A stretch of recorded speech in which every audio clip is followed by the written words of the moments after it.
It's showtime.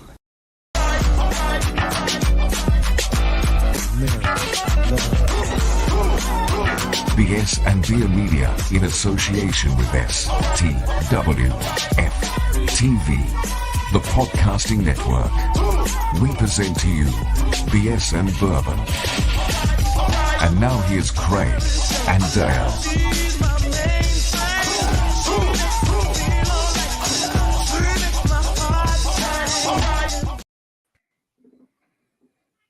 Is this still the beer run? Can I do my beer run intro, or you get the wrong? Well, welcome to the beer run, part of the BS and Beer family, the only Saints podcast and YouTube show with a 2-drink minimum and takes as bad as if Dale and I were at the combine right now. Normally we'd have a drop right there. It's cool. It's cool. We're doing this live. I am the California Cajun. This is Lil Dice. How you doing, brother? Craig, we're doing BS and Bourbon. Yeah, okay. You know what? I'm the beer run guy, and you brought me on to a show that is usually reserved for someone more famous than I. No. Your name's in the intro. You're on this show. You're good. Well, if that's the case, then there's only one chance for me to do this. And what I'm going to do is, but how does it sound? Yeah, I like it. Right. I like it. Hey, it's still BS and Beer Media. You know, we're good with that. Says the guy who's probably got watermelon juice and tequila over there. Maybe. You never know what I got over here. That's right. Saints fans are taking over. That's right. Y'all know how it is. Everybody get in here. And we're going to talk some Saints here. So, yeah, man, this is it's been a good time. We got the combine going on right now. So, you know, we're watching some guys, the Underwear Olympics, if you want to call it that. You know, we got some guys out there running, and today we have DBs and linebackers running, man. So you got to check anything out on NFL Network, Greg?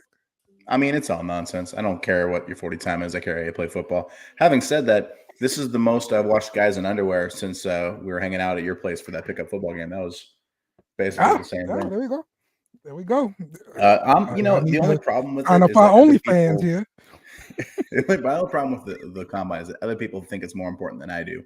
So guys like Dallas Turner, who had this awesome 40, and I wanted us to draft him, and now I don't know if he's going to be there at 14 anymore. So that's what I hate about the combine. The best players don't do shit anyway. You know, the Jaden Daniels and Caleb Williams and Marvin Harrison, they're not doing anything anyway.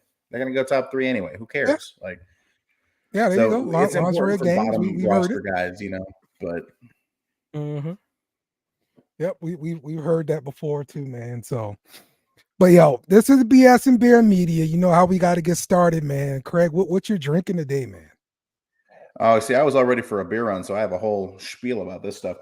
This is from the Seventh Tap. It is in Shreveport, Louisiana, which I know is East Texas, but we're going to count it today. And it's called the Cajun Kolsch. I'm from America. I don't know. That can. It is a German-style Kolsch. It is brewed on Linwood Avenue in beautiful Shreveport, and it's got a crawfish on it, and it looks like a little box of Old Bay. And how can you not try that? I mean, you have to, right?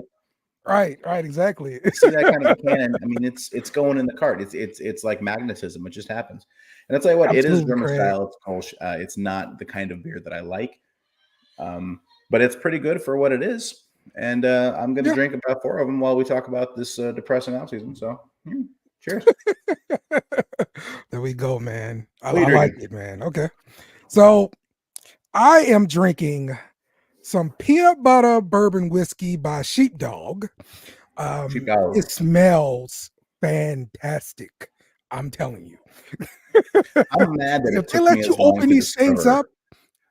Yeah. Peanut butter whiskey. It's been around for ages. I discovered it like 3 years ago, and I'm pretty mad that it took me that long. Straight up. Yeah. But look, I got this as part of a little drink combination I was concocting to do something with hot chocolate and stuff. But it's good. It's great though. So, but this is just a whiskey bourbon itself, and it's delightful, I must say. Okay. See, as a former bartender, I've got my mixology going through my brain right now, and I'm thinking, okay. So you get a strawberry liqueur and a peanut butter whiskey, and you mix that together, and you you rim your glass with breadcrumbs, and you got a peanut butter and jelly martini. Like that. That's what I want to try now. That's the next thing that I'm Not going a to do. bad idea. I don't have any of that Not a stuff, bad and I'll have to idea. buy it all. But that sounds good, and I want to try it. Yeah, I want to say there is a whiskey out there that's got it's peanut butter flavored, but they've got like a shot of raspberry or something like that in it to give you the peanut butter and jelly effect. So Ooh, see, that's cheating. I want to do it myself. I want to take credit for it. If someone already made it for me, I can't take credit for it. You're that home building kind of guy, almost like Dave the Builder. Build a whole house. Dave the Builder. No one knows who he is anymore. He hasn't been on a show in like 2 years. And he's not going to listen to this one, so we can say whatever we want about him. Hi, Dave. Yep, Dave sucks. Everybody, let him know. Get a prompt with his ad on Twitter, just everybody can go find it. Yeah, there you go. I know it's X. I call it Twitter. I don't care. Yeah. Either one is fine with me. Look. I'm all right, man. Let's get into the news today. What's going on, Facebook our first user? Topic is Cam Jordan. He got restructured, and this frees up about $1.5 million in cap space, or about one studio apartment in Los Angeles. Yeah. When I saw this come across, I was like, "Oh no, we did it again. We touched his contract. I don't want to touch Cam's contract because he's a declining player right now, and I don't want to touch into it, right? His contract." And you looked into that. They could have shaved another $10 million off of that, and they didn't. I appreciate that. They're taking a little bit of medicine. They're cutting it back a little bit, but they're taking some medicine this year. I think the cap's going up, and they're doing a lot of these restructures. A lot of people are thinking they're just going to keep kicking the can down the road like they always do, which I am fine with because it works, and the stats show that it works, and I don't care. But it does look like they're working to clean it up a little bit. So you're going to have to find something else to talk about next offseason because we'll be in better shape than we were this year. Yeah. Look, man, I do appreciate them not restructuring all the money they could possibly have done with him because, look, he did not play well last year. Well, he was hurt all last year. Regardless of what happened, he didn't produce. All I'm talking about is the results on the field. He didn't produce. And we're that in year that Tom Brady broke his ankle and didn't end. produce the whole year. I'm glad that New England gave up on him right away too. Jackass. We need a defensive end, a pass rusher, and now we have to go out there and get one some kind of way. And we still got our salary cap issues. Since I'm not going to call them problems, issues. There you go.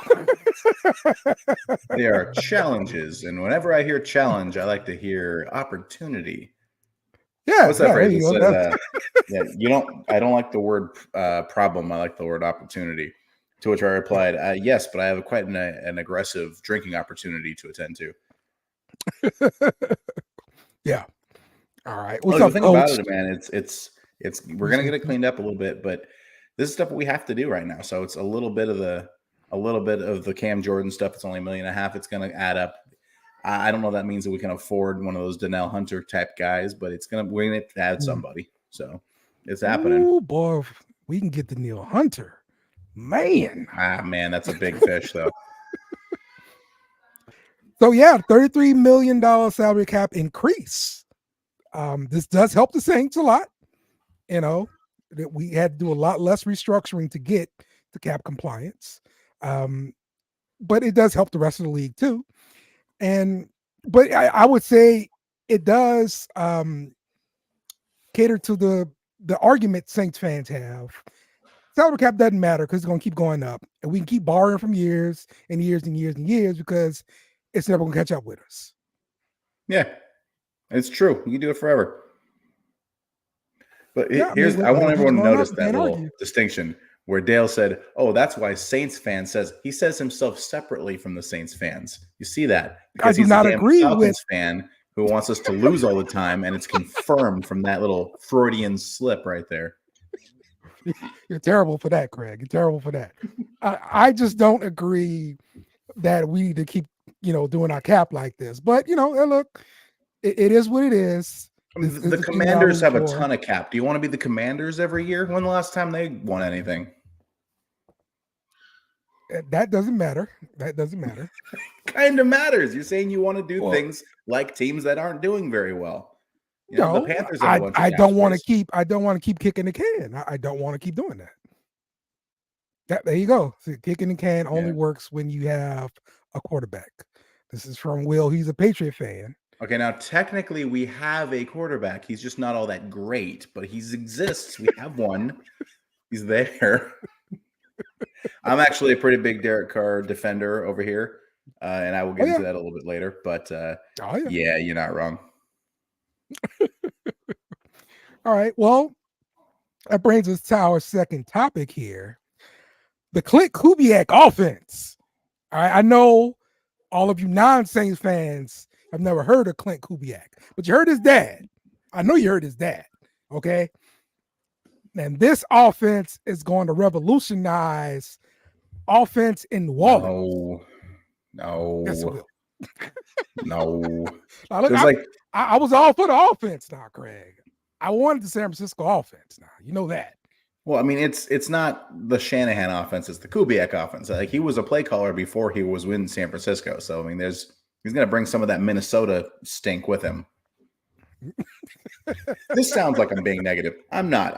But I think people are expecting this to be like this high-flying offense all of a sudden. Yeah. And that's not what this is. It's a running outside zone kind of offense. It's going to be a lot of running the football, a lot of run the ball and play action. This is what kind of Dennis Allen's wanted to have for a while anyway.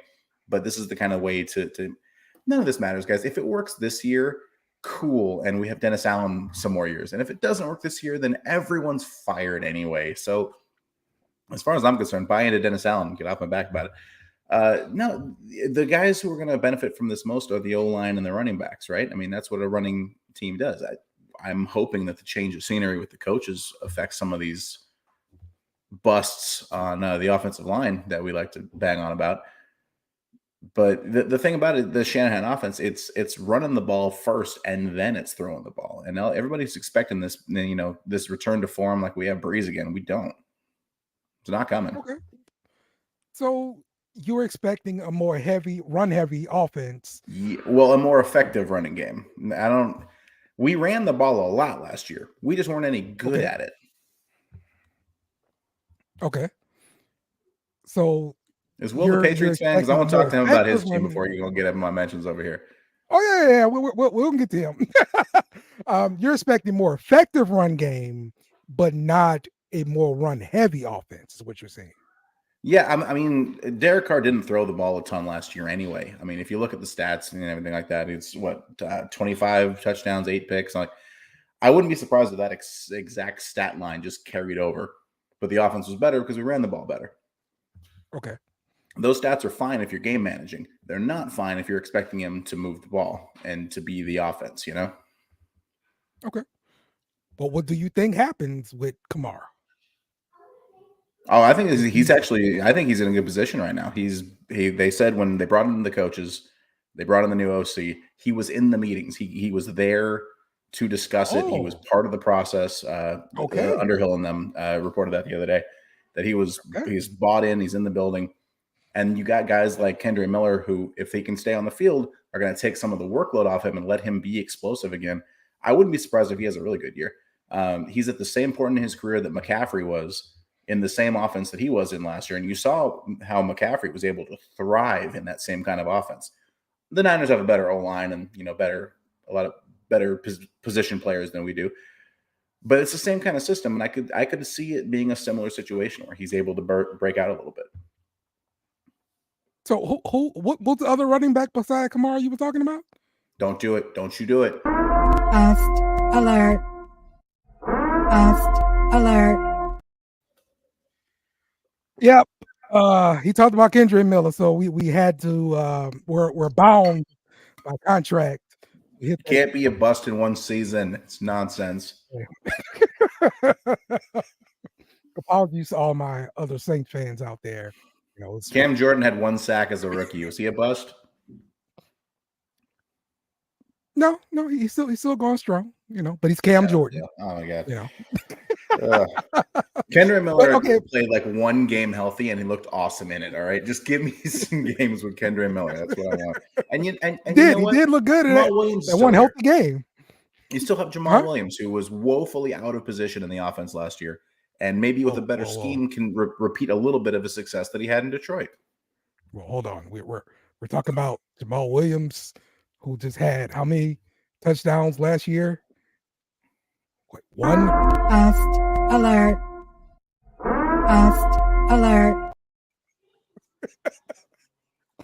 Why are we talking about a guy with one touchdown, Craig? What are we doing? What are we doing right now? Because he's going to have more than one touchdown this year if he's on the roster. That's why. Son of a gun. And he shouldn't have had that one either. Should have kneeled the damn ball. I don't know. That's true. No, I don't think we should have kneeled the ball, but I think we shouldn't have done it out of victory. Yeah. Okay. So let's get this. Will. Will brings up. I liked you, Will. A good point about Kamara. The system with Kamara could extend his career for sure. We've seen this with CMC. Now, this has been a comparison being made during, in fantasy circles. Kamara and CMC, we kind of, a few years ago, we kind of put them as 1A, 1B, that kind of thing. I mean, they came out in the same year in the draft. They played as division rivals. They were against each other constantly. So, I mean, you couldn't avoid those kind of comparisons. And for the most part, Kamara was the better player until Sean Payton left. Okay. So now they're going to be in the same system. Mm-hmm. We get to see what AK looks like in the system. And if truly he can replicate what CMC did out in San Francisco under the system, that would be great if we can get that. I mean, a little bit of pumping the brakes a little bit. We don't have San Francisco's O-line. Just to be clear. So it's not going to be replicated, but it may be imitated. I mean, the biggest thing on the O-line is what their left tackle. We don't have one, but they have a big deal. Well, I agree. But I mean, maybe the sum of the whole is better than just having that one anchor. It's not right now.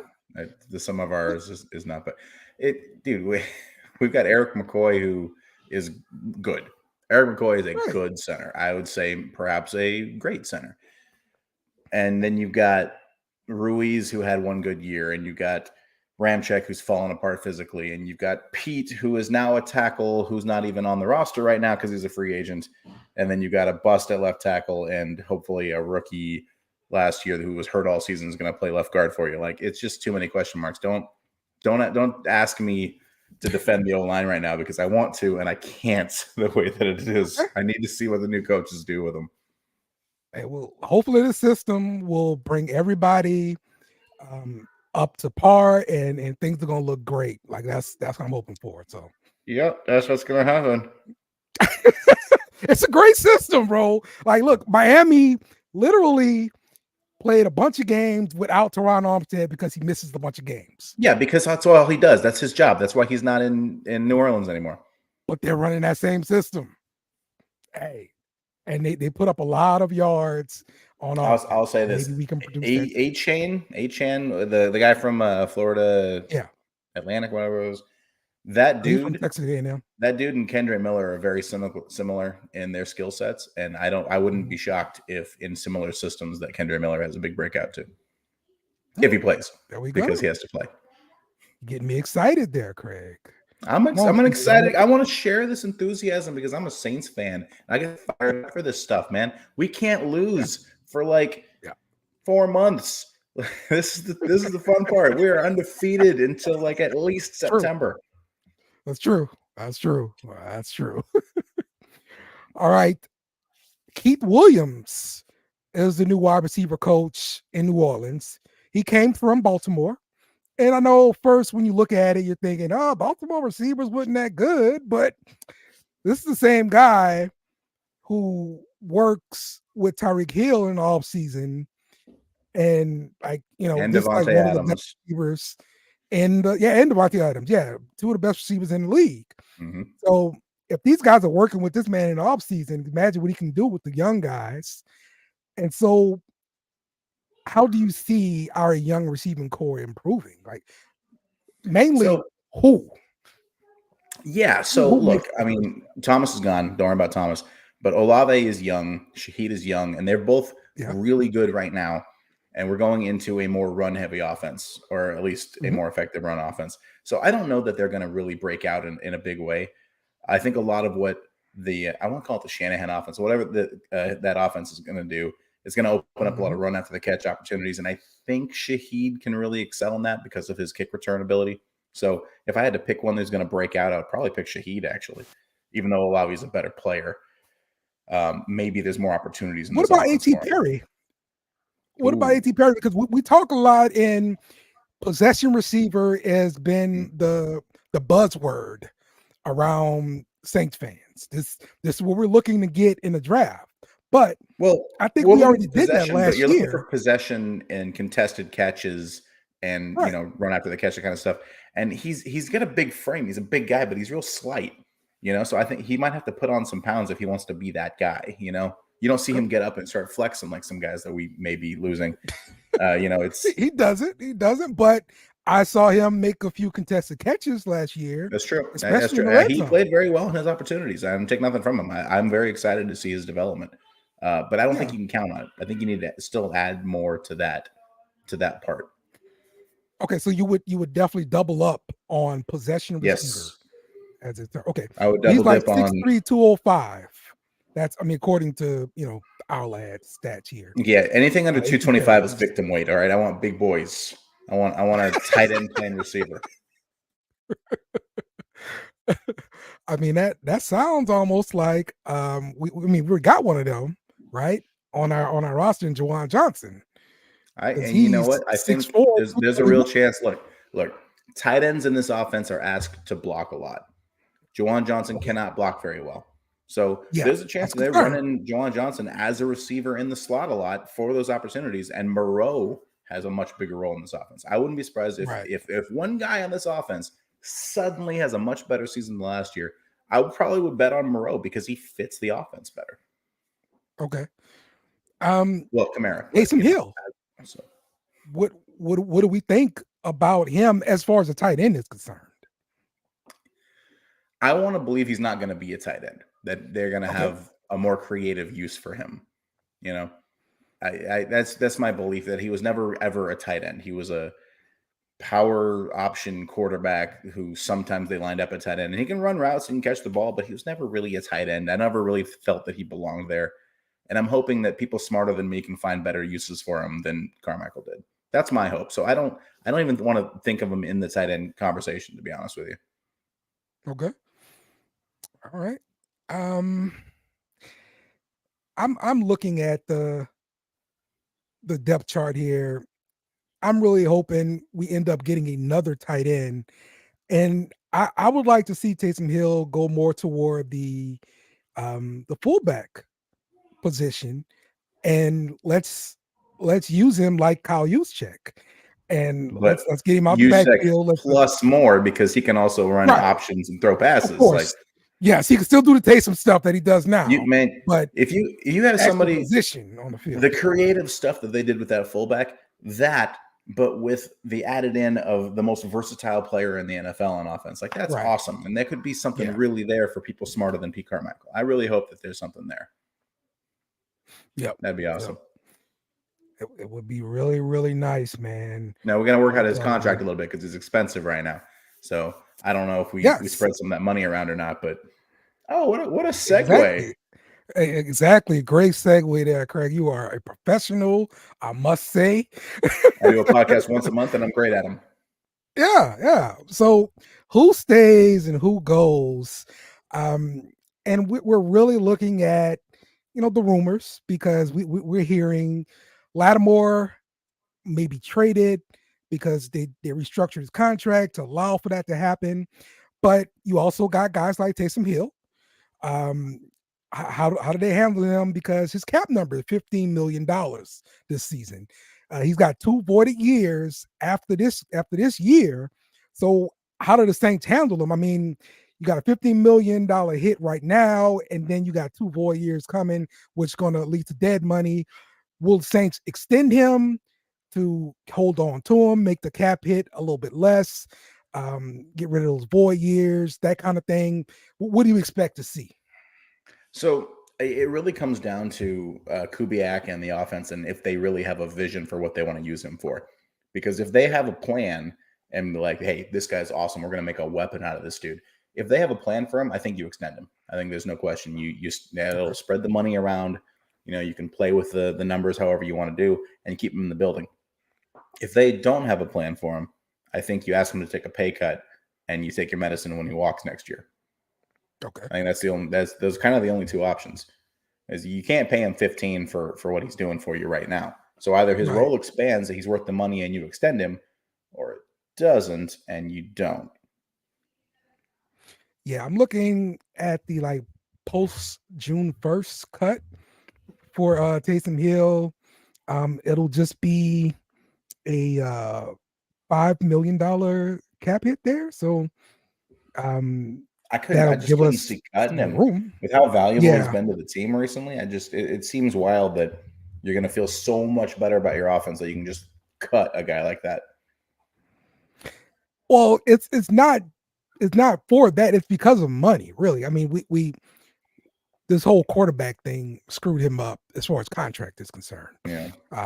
That screwed everything up. And I mean, he really should, be getting less money. But once you owe somebody money and it's already on the books, they have less reason to renegotiate and come down off that number because they've got the upper hand. So maybe something like adding years of security for a player. I mean, maybe that can get him to renegotiate the deal. And I think that's the most likely, is that he gets extended and that money gets spread out. I don't think he gets cut. I don't think there's any way he gets cut. I think if we ask him to take a pay cut and not extend him, I think at that situation he declines. He says, "No, screw you guys. Give me my money." I think with him, he might get traded for a 7th round pick, a la CJ Gardner-Johnson or whatnot. But I don't think there's any scenario where you just let a guy like that walk out the door, or he's in Denver a week later. Probably so. You're probably right about that. I mean, look, he's going to take anybody we cut. All right. That's how he works. Didn't he have Callaway for a while last year too? Yeah, he had Callaway. I want to say he had Kirkwood for a minute, and let him go. I'll have you know, I was in the building for Kirkwood's only touchdown last season, and it was glorious. Good game to go to. Yeah. So, of the wide receivers, do you think Kirkwood can take a step? Or okay, I like Kirkwood. I like what he offers, especially for the offense that we're in. It's going to be a lot of run. You don't want to have receivers that can block, but I think between his age and his ceiling, I wouldn't expect to see him around. Like the guy, I appreciate what he's done for the team. I don't expect to see him back. Oh, all right. I just came up with this question just now, looking at the depth chart here, Craig. Now, last year we signed Trey Turner, former LSU Tiger Trey Turner. Yes. And he got injured really, really early in camp. Mm-hmm. So, do you think the Saints would re-sign Trey Turner? I would very much like that. I don't know that it's going to happen. He's coming off that injury. There might be a market for him. There might not. I would very much like to re-sign him. I'm a big fan of his, and I think that interior O-line depth is a huge need for this team. No one wants to talk about it, but I think the depth of the interior O-line is big. Yeah, I don't know if it's going to happen. I'd like to, personally. I'd say depth on the O-line, period, is big, because there's kind of some question marks. Question marks. Yeah. True. You have flexibility with tackle, even though everyone's a question mark. But I feel like there's not even a lot of like who's Ruiz backup? Salvaderi. But you're kind of hoping he starts at left guard. So now who's his backup? Max Garcia, I guess. Didn't it be Hurst at that point, right? I don't want Hurst on the team, so hopefully not. I mean, look, I think if we putting Hurst to the bench for somebody else, I mean, I think it's an upgrade. I don't want Hurst I on the bench. I think I want Hurst in the stands watching the game with me because I've seen enough. I think he's fine coming off the bench. I think the problem is putting him in as a starter. That's the problem. And we've done way too In a much of perfect that world, the past whoever's on couple your bench years. doesn't matter. So yeah, sure, I'll Yeah. fine make him the backup. He's a good backup because he can play every spot. He can't play any of them very well, but he can play all of them. Yeah. And that's what you're asking for in a backup in the NFL. Like Your sixth man needs to be versatile, even if he sucks. Yep. There you go. Look, ain't a lot of nimble 300 footers out there that can that got power and has speed. So I'm right here, buddy. I'm right here. So yep. All right. Well, that's all I've got for today, Craig. You got anything else, man? Let's make a little. I thought we were going to go through the Lattimore trade and Michael Thomas and players leaving and going. We're not doing none of that today. Oh, I'm sorry. I thought we did talk about that. My bad. You were talking about Lattimore? Okay, well, I drink a lot, guys, so sometimes I miss these segments. All right. So do you expect Lattimore to get traded? I do, because I don't want him to be traded. But I think the lack of draft picks this year is going to push their hand a little bit. Mm-hmm. You pick first and second round, and you'll only get the second because of a trade. And then you don't have anything else until maybe the fourth and fifth, probably the fifth. Like, that's for an aging team that has a lot of holes. I don't know how you can stand pat with that. I mean, you're either trading next year's assets to move up into, round 3, or you're trading players to move up to those rounds. And from what we're hearing, that it might just be he doesn't want to be here anymore, that he's taken his time coming back from injuries and hasn't really pushed to get back on the field. If that's all true, then get him the fuck out of here. Get guys who want to be on this team and on the field. I hope that's not the case, because he's great and I want him to play for the Saints. But if you don't want to be here, don't be here. Yeah, I get Michael Thomas vibes from Lattimore, and I mean, as it turns out, we held on to Mike Thomas too long because you see all the stuff he tweeted about Carr and everything like that. Like, I don't think we need that on the team, man. So yeah, I mean, I'm anyone who listens to the show before will know I'm a huge Mike Thomas fan. He was my favorite current player on the Saints for years, despite not playing O-line. Yeah. And I think that's over with. I think taking shots at your quarterback while you're injured on the couch is not a good look. And I love Michael Thomas. I got an autographed jersey in my closet right now for Michael Thomas, and it sucks, but I think he needs to go play for the Chiefs. And then those 6 games he plays for the Chiefs are going to be really fun. There it is. But yeah, I'm in agreement with you. Get him out of here. And anybody else who may feel that way, man, because look, you can't have that in the locker room, bro. You got to get that. Even if you agree with those guys, even if you agree with Jameis Winston telling Dennis Allen to pound sand, even if you agree with Michael Thomas saying that Derek Carr's booty, even if you agree with Marshawn Lattimore also saying that Dennis Allen's booty, it's fine. That's fine, but you can't have it on the team. You can like those players when they go play in Philadelphia or whatever, because the team itself has to stay together or we got no chance. So even if it's behind a Dennis Allen head coach, you still got to be in line with the head coach. Jameis Winston gone, in your opinion? Oh, for sure. The only way he comes back is if there's just no market for him. There's a ton of quarterbacks available right now. But there won't be a market for him. I love Jameis Winston. I think he's so fun. I think he is just such a positive person. I want to hug him. He's always smiling. He's always positive. But you can't openly mutiny your head coach on the field and then come back the next year. You're gone. Dumb.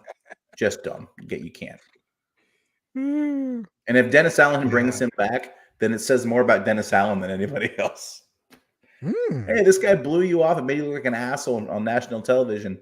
But you're a bitch, so you're gonna bring him back anyway. Golly, Dennis Allen cannot let him come back on this team. The optics on that are ridiculous. Oh man.